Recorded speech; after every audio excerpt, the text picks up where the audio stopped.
did. Excellent. I originally came to visit Mural because I'm a runner, and I, for about 5 months, had heel pain and couldn't run anymore, and I was getting very frustrated.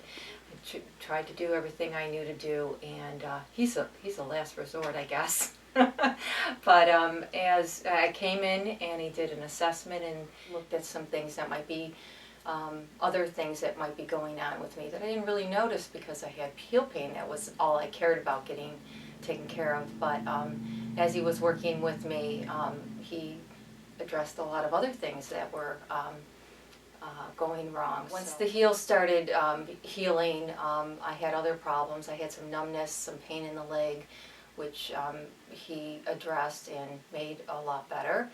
And also, he helped me with my neck. I had a little whiplash about 10 years ago, so he worked on my neck, which was really nice to be able to move it for the first time in a long time. So he did address other things that I had no intention of coming in and dealing with, because I didn't think there was anything else you could do, but he did make a big difference. So I really do appreciate all the work you've done on me, because I feel really, really awesome. I do. Just love that I can move my head. It just is amazing. One of the things that, if you don't mind me saying this, Kate, and I'll edit it out if you do, when she first came in, she had very low expectations. And one of the things I said to her was, dream a little bit bigger. A lot of these things we can take care of and get rid of.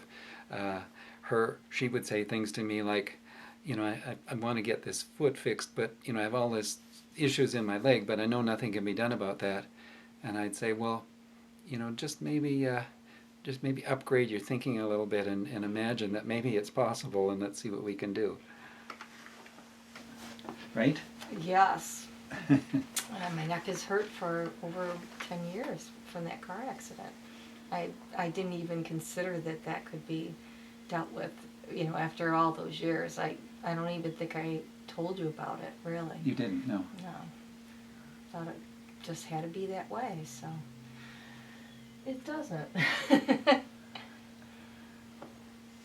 As you hold that, as you can probably see, her neck is turning more and more and more. You can often gain a tremendous amount of that range of motion that they've lost, sometimes within 10 seconds. Sometimes it takes 30, 40 seconds, but you'll be actually completely amazed at how quickly you can regain that. And who would have thought that the problem was way down here? We think of those rotators underneath the skull, but this is a very effective technique. Of course, you would do that on both sides.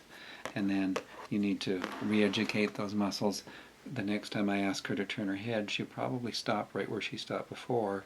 And then I'll just say, well, see if you can turn it a little bit more. And they're surprised because they can't.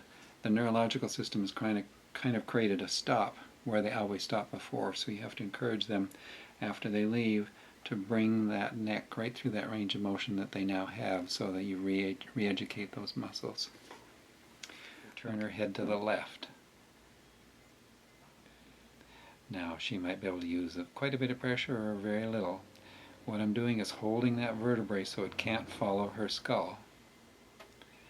So as she turns, this is called a counter-strain technique. Okay, relax.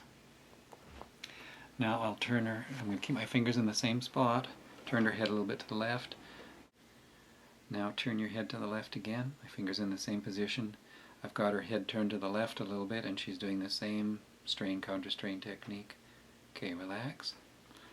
Now, keeping my fingers in the same place exactly, turn the head to the right, and now turn your head to the left again. Because we want to release this in every position. If you release it in just one position, as soon as they start using their head, I find that the bones will start to track with the skull. Now, on the first session, when you work on someone, it's asking a lot for them to trust you to do this kind of work. And In some ways this feels a little like the distraction that a chiropractor might have used on them, and then they suddenly jerk. So you have to reassure them you're not going to do any sudden jerking or twisting or anything like that. You're just moving their neck through the range. We're going straight up anterior, and now with my head on her forehead I'm going to push back posterior. So we're getting a really nice movement here.